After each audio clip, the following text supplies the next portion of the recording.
अस्सलाम वालेकुम एक्वेरियस। मैं हारिस अज़मी प्रोफेशनल एस्ट्रोलॉजर आपकी खिदमत में हाज़िर हूँ इस हफ़्ते की एस्ट्रोलॉजिकल रिसर्चेज़ लेकर। एक्वेरियस ये हफ़्ता 6 सितंबर से शुरू होकर 12 सितंबर तक चलेगा। इन 7 दिनों में 3 बड़े एस्ट्रोलॉजिकल इवेंट्स हैं और वो आपकी ज़ात पर बहुत मायनाखेज़ एंड रीडेबल चेंजेस पैदा करेंगे, आपकी ज़ात पर भी और मामलाते ज़िंदगी पर भी।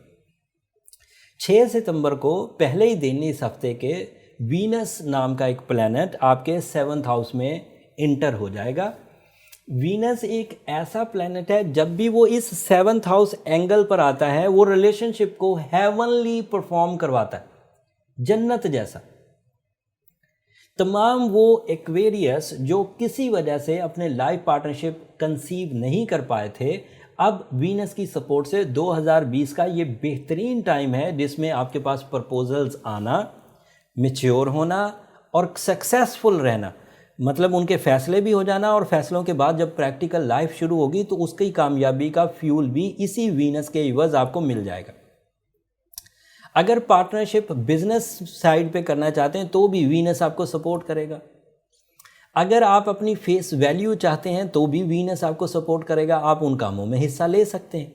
वीनस की सपोर्ट आपका प्लेजर लेवल, आपका पैशन लेवल भी बढ़ा देगी। रोमानवी अचीवमेंट्स, ज़ुबान का मज़ा, मौसमों की खूबसूरती, ये सब आप इंजॉय करेंगे। वीनस की अदरवाइज सपोर्ट आपके लिए स्पिरिचुअल स्ट्रेंथ की वजह भी बनती है, जिसमें आप ज़्यादा, अगर आप स्पिरिचुअल हैं तो वीनस क्योंकि प्लेजर देता है तो आप शुक्रगुजारी की तरफ आते हैं। सो ये एक प्लैनेट मैंने डिस्क्राइब कर दिया। दूसरा प्लैनेट मार्स है जो आपके 3rd हाउस में था। ये 3rd हाउस में बहुत प्रोडक्टिव था क्योंकि ये इसके अपना हाउस है। Mars in Aries and Aquarius के लिए वो तीसरा घर बनता है। वहाँ पर अब वो 9 सितंबर को कुछ हफ्तों के लिए रेट्रोग्रेड हो जाएगा। उस रेट्रोग्रेशन का मतलब ये है कि मार्स खुद ही वीक हो जाएगा, एंड अगर वो वीक होगा तो आपको 3rd हाउस एडवांटेजेस नहीं मिल पाएंगे। ओवरसीज़ ट्रैवलिंग, फैमिली के साथ जो मिलन जुलन था वो थोड़ा कम होएगा, एंड कुछ कॉम्प्लिकेशंस भी पैदा हो सकती हैं। बट मार्स की कमज़ोरी बहुत हद तक सन रिकवर कर देगा। सन की रिकवरी 8th हाउस में है, जिसकी वजह से कुछ ऐसी लीडरशिप क्वालिटीज़, कुछ ब्रेवरी मिल पाएगी जो मार्स नहीं दे पा रहा। एंड तीसरी खबर जो मेरे पास है वो बड़ी खबर है, लेकिन आपके लिए वो आधी है। जुपिटर आपके लिए 12 सितंबर को डायरेक्ट हो जाएगा, लेकिन वो आपके 12th हाउस में डायरेक्ट होगा। जुपिटर के डायरेक्ट होने से अमूमी तौर पर ह्यूमन नेचर में एम्पलीफाई करता है वो हर चीज़ को, नेचर को, स्किल्स को, अचीवमेंट्स को, रिवॉर्ड्स को, रिस्पेक्ट को, फेस वैल्यू को, लर्निंग कैपेसिटी को, सडन गेन्स को। बट क्योंकि आपके वो 12th हाउस में है, वहाँ पर वो बहुत प्रोडक्टिव नहीं है, एंड उसका वहाँ पर प्रोडक्टिव ना होना आपको मटीरियली तो कोई बड़े बेनिफिट नहीं देगा, बट स्पिरिचुअल साइड पर बहुत बेनिफिट्स देगा। एंड ये बात भी आप जहन नशीन रखिए कि इसे हर अपनी एक ऑर्बिटल मूवमेंट 12 साल में पूरी करनी होती है, और ये 12वां साल है। इसके बाद उसके एक नए दौर का आगाज़ हो जाएगा 15 दिसंबर 2020 से। वो फिर अगले 11 साल मुख्तलिफ अंदाज से आपको फ़ायदा देगा। 11 सालों के बाद जो एक साल कमज़ोर आता है वो यही 2020 का साल था। लेकिन इस साल भी आपको जुपिटर के अभी 4 महीने जो डायरेक्ट मिलेंगे वो स्पिरिचुअल स्ट्रेंथ के साथ, जो इंट्यूशन लेवल होता है, जैसे आप किसी राज को समझना चाहते हैं उसके साथ, अच्छे और बुरे की तमीज़ के साथ, अपने और पराये की तमीज़ के साथ गुजारेंगे। जुपिटर के डायरेक्ट होने से लॉस लेवल किसी हद तक रिपेयर होगा, पीस ऑफ माइंड मिलेगा, स्पिरिचुअल रिलैक्सेशंस मिलेंगी, अपोजिशन लेवल कम होगा, ख्वाब सच्चे आएंगे, वक्त रिपीट होता हुआ नज़र आएगा, एंड ऐसा महसूस होगा कि आप आराम से इस टाइम को गुजार जाएंगे। So Jupiter is supporting, and otherwise mercury आपके 9th हाउस में है। ये स्टूडेंट्स को बहुत फ़ायदा देगा। तालिब इल्मों के लिए मरकरी 9वें घर में गैर मामूली होता है।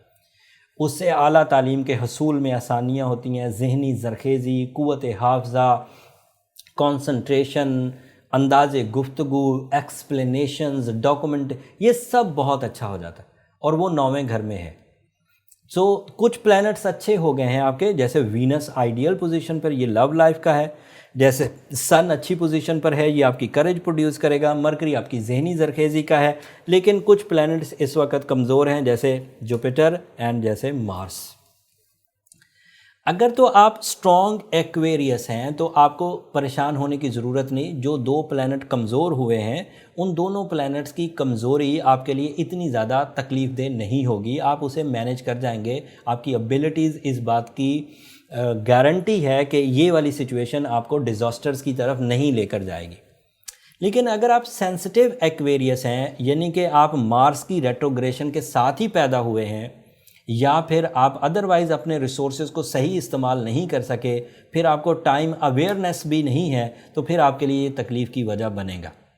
एज अ प्रोफेशनल मैं कई दफ़ा इस बात का इजहार कर चुका हूँ कि बीइंग एक्वेरियस और साढ़ सत्ती के सीज़न में फंसने से पहले अगर आप साढ़े सत्ती का सीज़न अभी जैसे ही 29 सितंबर को सैटर्न डायरेक्ट होगा, वो शुरू हो जाएगा। अगर आप ब्लू सफ़ायर पहने तो वो आपके लिए बहुत अच्छा रहेगा। सूरह शम्स दिन में 5 दफ़ा पढ़ें, सूरह यासीन की सेकंड लास्ट आयत कसरत से पढ़ें, तो बहुत हद तक नेगेटिविटी ऑफ हॉरोस्कोप का अजाला हो जाएगा। लेकिन अगर आप बहुत ही सेंसिटिव हैं तो फिर आपको अपने पर्सनल डायग्नोसिस की तरफ जाना चाहिए। उसके लिए ये नंबर नीचे चलते रहते हैं, इन पर रब्ता करके आप अपनी पर्सनल डिस्कशंस कर सकते हैं, अपने मामलात ज़िंदगी को समझने के लिए एस्ट्रोलॉजिकल प्रोफेशनल ओपिनियन ले सकते हैं। बट वो फ्री फोरम नहीं है एक्वेरियस। उम्मीद करता हूँ आप उस बात को अंडरस्टैंड करेंगे। काले रंग की चीज़ भी हफ्ते के दिन खैरात करना आपके लिए मुफीद रहेगी। ये इस हफ्ते की इन्फॉर्मेशन थी एक्वेरियस। उम्मीद करता हूँ इससे आप जुपिटर को, मार्स को और वीनस को अच्छे अंदाज से समझ गए होंगे।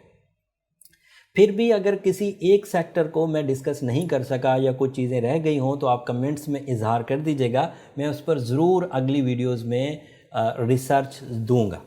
अब अगले हफ्ते तक के लिए इजाज़त दीजिए। जाते जाते मेरी 2 दरख्वास्तें हमेशा की तरह, अगर ये कोशिशें, ये रिसर्चेज़, ये एफ़र्ट्स आपको अच्छी लगें, आपके किसी काम आ रही हों, आपको कैलेंडर समझ आ रहा हो, आपको टाइम बिहेवियर समझ आ रहा हो, या आप अपने फ़ैसलों में इस नॉलेज को इस्तेमाल करके अपनी कामयाबियां हासिल कर रहे हों, तो उसके एवज़ हमें अपनी दुआओं में ज़रूर याद रखिएगा। आपकी दुआएं एक्वेरियस ना सिर्फ मेरी इस दुनिया के लिए बल्कि आखिरत के लिए सबसे कीमती सरमाया है।